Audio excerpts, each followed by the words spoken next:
नमस्कार। चलिए आज 27 फरवरी 2026 के 3 बहुत ही महत्वपूर्ण संपादकीय विषयों को समझते हैं जो प्रतियोगी परीक्षाओं के लिहाज से काफ़ी अहमियत रखते हैं। आज हम बात करेंगे इसरो की पारदर्शिता पर उठ रहे सवालों की, भारत इजराइल संबंधों की नई करवट की और भारतीय परिवारों की आय में हो रहे उतार चढ़ाव की। तो शुरू करते हैं। हमारा पहला विषय इसरो से जुड़ा है। देखिए, इसरो एक ऐसी संस्था है जिस पर हम सभी को बहुत गर्व है, लेकिन हाल ही में उसकी पारदर्शिता यानी ट्रांसपेरेंसी को लेकर कुछ गंभीर सवाल उठने लगे हैं। और इसकी वजह है एक उपग्रह की विफलता, जिसने एक राष्ट्रीय बहस छेड़ दी है। तो हुआ ये कि NVS-02 नाम का एक उपग्रह था। जनवरी 2025 में लॉन्च के बाद ये सैटेलाइट अपनी तय कक्षा तक पहुंच नहीं सका। अब देखिए, विफलताएं तो तकनीक का हिस्सा हैं, पर असली चिंता की बात यह है कि इसरो ने इस नाकामी के बारे में आधिकारिक तौर पर बताने में करीब-करीब 1 साल लगा दिया, और इसी देरी ने कई गंभीर सवाल खड़े कर दिए हैं। और यहीं पर संपादकीय का मूल तर्क सामने आता है। वो ये कि इसरो को अब गोपनीयता की संस्कृति से आगे बढ़कर पारदर्शिता को अपनाना होगा। क्योंकि देखिए, जनता का भरोसा बनाए रखने के लिए और उसे मजबूत करने के लिए खुलापन बेहद जरूरी है। तो अब इस बहस के 2 पक्ष हैं जिन्हें समझना जरूरी है।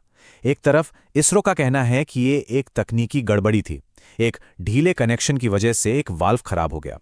लेकिन दूसरी तरफ आलोचक और संपादकीय ये सवाल उठा रहे हैं कि क्या ये सिर्फ एक तकनीकी चूक थी या कोई सिस्टम से जुड़ी बड़ी खामी थी?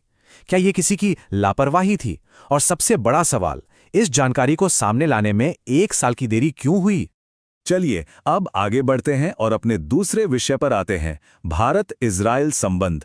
प्रधानमंत्री मोदी की हालिया इजराइल यात्रा के बाद इन रिश्तों की जो जटिल कूटनीति है उसको समझना और भी जरूरी हो गया है। अगर हम आज के रिश्तों को समझना चाहते हैं तो थोड़ा पीछे चलना होगा। देखिए, 2017 में प्रधानमंत्री मोदी की यात्रा ऐतिहासिक थी, जिसने एक नई नींव रखी। फिर अक्टूबर 2023 के आतंकी हमले ने इस पूरे क्षेत्र के डायनामिक्स को ही बदल दिया, और इसी पृष्ठभूमि में फरवरी 2026 की ये यात्रा और भी ज्यादा महत्वपूर्ण हो जाती है।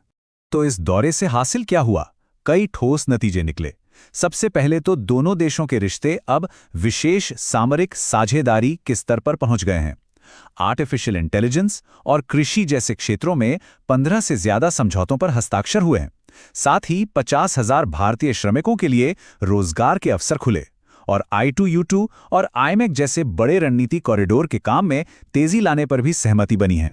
लेकिन यहीं पर भारत के लिए एक बड़ी रणनीतिक दुविधा या कह लें कि एक चुनौती खड़ी होती है।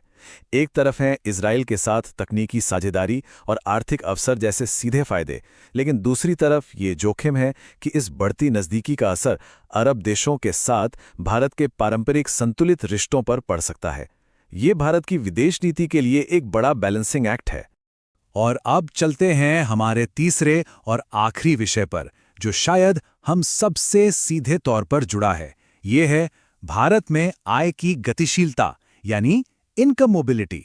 हम समझेंगे कि परिवारों की आमदनी में जो उतार चढ़ाव आ रहा है वो देश की सामाजिक स्थिरता पर क्या असर डाल रहा है।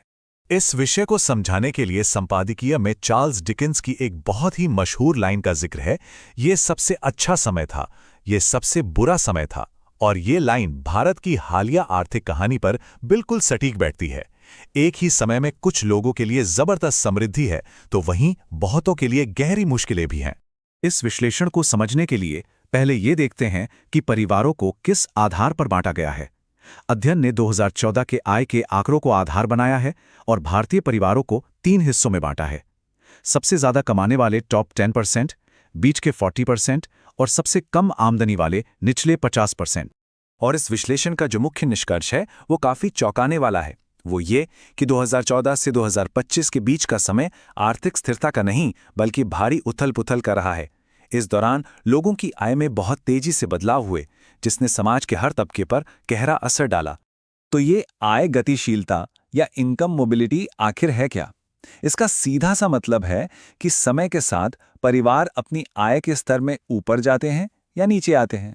जब कोई परिवार अमीर होता है तो उसे अपवर्ड मोबिलिटी कहते हैं, और जब किसी की आर्थिक स्थिति खराब होती है तो उसे डाउनवर्ड मोबिलिटी कहते हैं।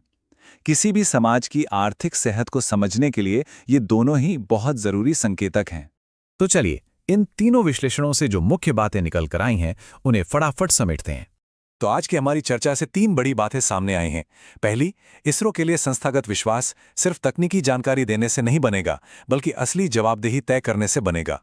दूसरी, भारत को इजरायल के साथ द्विपक्षीय फायदों और पूरे क्षेत्र की स्थिरता के बीच एक बहुत नाजुक संतुलन बनाना होगा। और तीसरी, भारत में बढ़ती आर्थिक अस्थिरता सामाजिक स्थिरता के लिए एक वाकई बहुत बड़ा खतरा है। ये वो मुख्य बिंदु हैं जिन्हें याद रखना जरूरी है। और अंत में ये पूरा विश्लेषण हमें एक बहुत बड़े सवाल पर लाके छोड़ता है। किसी भी देश की तरक्की के लिए असल में सबसे ज्यादा क्या मायने रखता है? हमारी संस्थाओं की पारदर्शिता, हमारी विदेश नीति का संतुलन, या फिर हमारे समाज की आर्थिक स्थिरता? ये एक ऐसा सवाल है जिस पर हम सभी को सोचना चाहिए।